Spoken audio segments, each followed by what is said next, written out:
Okay, our next topic is ecological succession. So this is still in the ecology unit.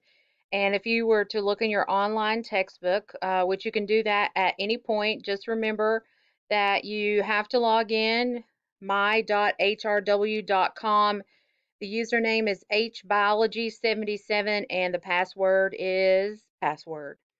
But this is from chapter 14, and this is a topic called ecological succession. So you can see that I have a hyperlink. This is a video from the Amoeba Sisters, which I'm always a big fan of the Amoeba Sisters. They're teachers of biology in Texas. So they have the same type of standards as we do. They have the same type of end of course test as we do. Um, and plus, they just have a way of taking topics that might be super boring if you were just reading them in your textbook, and they make them super cute with animation. All right, so make sure that you watch this video on ecological succession, but I'm going to move on. I'm going to move on. There I go. Now, there are two types of terrestrial ecological succession. Now, if I'm talking about terrestrial succession, I'm talking about on land. And succession itself, and you could think about the word succession outside of science as one person, maybe one king, being replaced by another or coming after the other one. So with succession, what we're talking about is one type of community replacing another community in an ecosystem, or one type of population replacing another population in the ecosystem. And there's two types of succession. We're going to go through each of them, primary succession and secondary succession. So if you just look at the words primary first, secondary second. So primary succession, you can see a picture of it on the left, and this picture has been divided up into sections. Primary succession is the one that I like to say starts from scratch because it's starting with bare rock. That's B-A-R-E rock.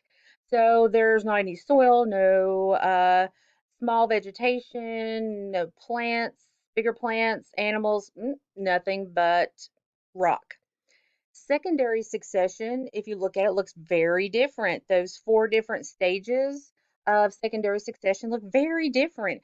It looks like we're picking up in primary succession on D, and that's exactly what's happening.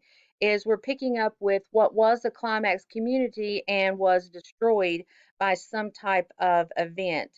So we're not starting from scratch. We're starting from something. It just depends on what's left behind after some type of catastrophic event. So we're going to cover both of these. Okay, first is the primary succession, starting with bare rock, so starting from scratch.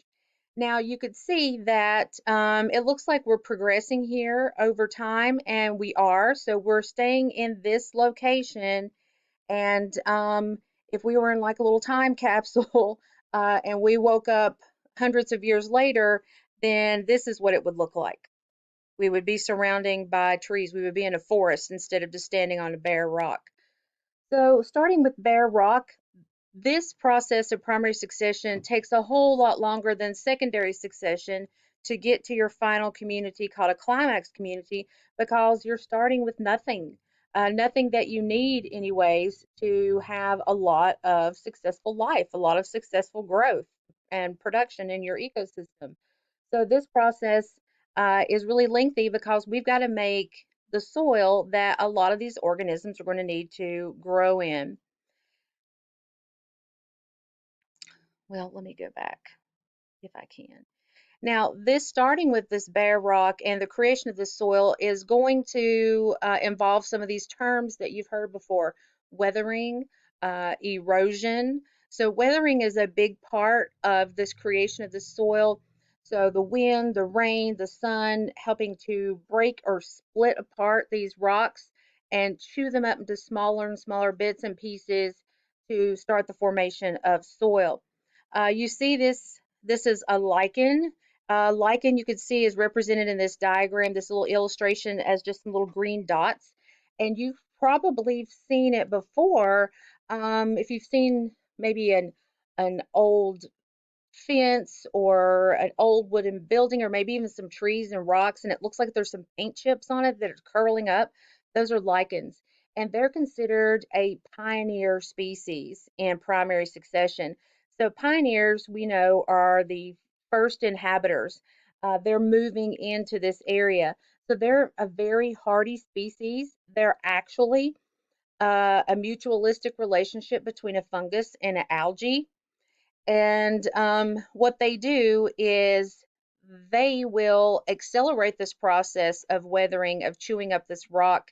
And as it dies, it is organic material. It will add its own carbon and nitrogen and phosphorus. It'll add these important nutrients to this very primary primitive soil to kind of get the ball rolling here for larger life to take place. And what we will see is this very slow progression from grasses and then shrubs and then eventually trees. And the only difference really between a shrub and a tree is you have to look at the diameter of the branches. Now, primary succession occurs after a couple of situations. One of them you'll see here, these are my pictures from the Volcano National Park, which I've been to the Volcano National Park, and one of those volcanoes have recently um, exploded, erupted, whatever word you want to use. But I don't think it was this one. This one's kind of always flowing. But if you notice, all of these places, like this one, it's a park, it's a national park, like other parks you might have visited. And there was a road there, but not anymore. Now it's just a bunch of dried volcanic lava that is now a bunch of rock that does not have any soil, any grasses, or any type of vegetation. So this is the from scratch. And then another place where you would see the beginnings with just plain rock is after um, a glacier, like this big, huge river of ice, like a big ice bulldozer just scraping up the earth. And if it melts, then what you're left with is some bare rock that's ready to go. And just a couple more of my little pictures here from this volcano national park. At a certain point where we would, to get up to the top to come back down towards the water where you could see the lava flowing into the ocean, we actually went up to elevation of 3,000 feet. And I showed you the pictures of how the lava flowed, and it flowed over the road, and now you pretty much have to walk to get closer to see the volcano. Not sure you want to get too close, but it has some very brittle areas there that can break off and just basically wash you out to sea. Now, these lichens, I'm going to show you a picture of these lichens, these hardy species that can live on the top of a uh, brick wall or this rock, or they can live on some bark of a tree. They can live in lots of different places that we don't think are very productive because of the mutualistic relationship between the algae and the fungus. So with the algae and the fungus, we have a producer. So algae is a producer. So it's going to produce the nutrients that they need, and then that fungus will help or allow it to kind of attach. So you can see you have seen these things before, and there's lots of different types of lichens. And then the progression from the small vegetation to the larger vegetation until you get to what's called a climax community. Now, here are some more pictures from the Volcano National Park, and you can definitely see newest lava flow compared to oldest lava flow. This is actually a lava tube, but now it looks just kind of like a cave in a jungle. But this is a very old lava tube, and we know that because of the growth of the vegetation around it. It took a long time to get that from starting like this. And you can see different stages as you go along. They have different little signs that show you the year of the lava flow. So you could definitely see that this, I just snapped this picture as I'm driving by, that this is a more recent lava flow, a little bit older, and then we can see that this would be the oldest. Now, in our biome, the temperate deciduous forest, things look a little different.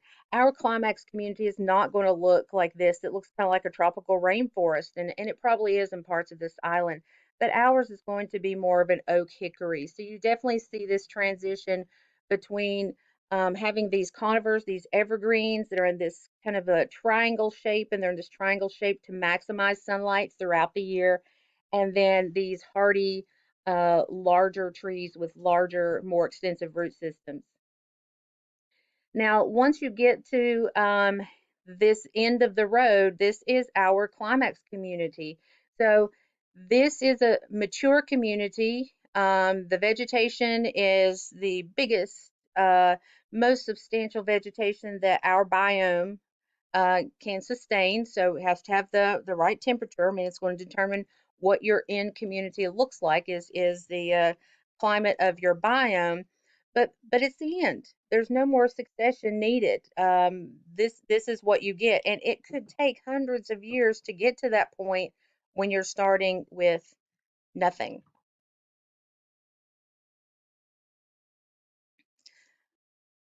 And then the last thing, just kind of wrapping it all up together, here's just another picture of it, showing us going from the rock to the lichens. And then moss are non-vascular plants, which means they don't have this internal tubing of the xylem and phloem. They get their nutrients directly from the ground through osmosis and diffusion. And then we see a little bit larger, sorry, there's something going by my house right now, grasses, shrubs, and then our evergreens, and then our deciduous trees.